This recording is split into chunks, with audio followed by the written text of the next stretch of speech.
করিয়া একটি ডোমের বেশ ধারণ করিয়া এক পাল শুকর নিয়ে হাঁকাতে হাঁকাতে চলে যাচ্ছেন।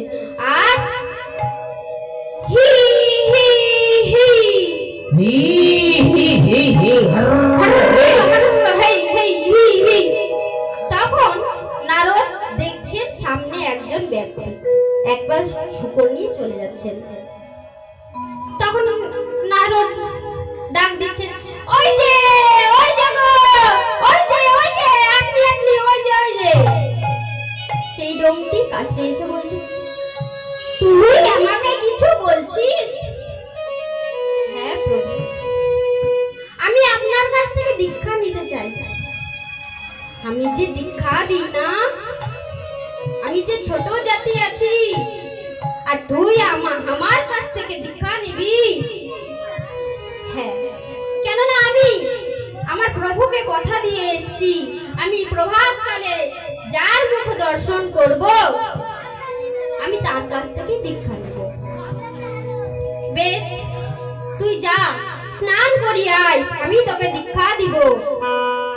এই বলে নারদ এক ডোমের কাছ থেকে দীক্ষা গ্রহণ করলেন। নারদের তো বেশ আনন্দিত ভাব, হাসি হাসি মুখ বদনে। সন্ধ্যা হয়েছে, আবার দেব সবাই গিয়েছে। গিয়ে দেখছেন নারদ যে স্থানে বসেন সেই স্থানে একটি সিংহাসন রয়েছে, কিন্তু সিংহাসনটি চাদর দিয়ে ঢাকা।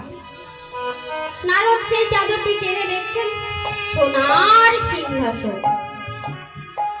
নারদের তো আর খুশি ধরে না, বেশ আনন্দ গর্বিত, গর্ব গর্ব সেই ভাব, যা আমি দীক্ষা নিয়েছি, আবার সোনার সিংহাসনে বসবো।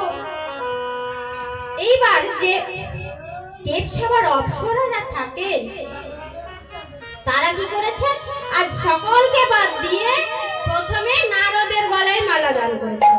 আচ্ছা বেশ বেশ। নারদের তো আর আনন্দের সীমা নেই, বেশ আনন্দিত।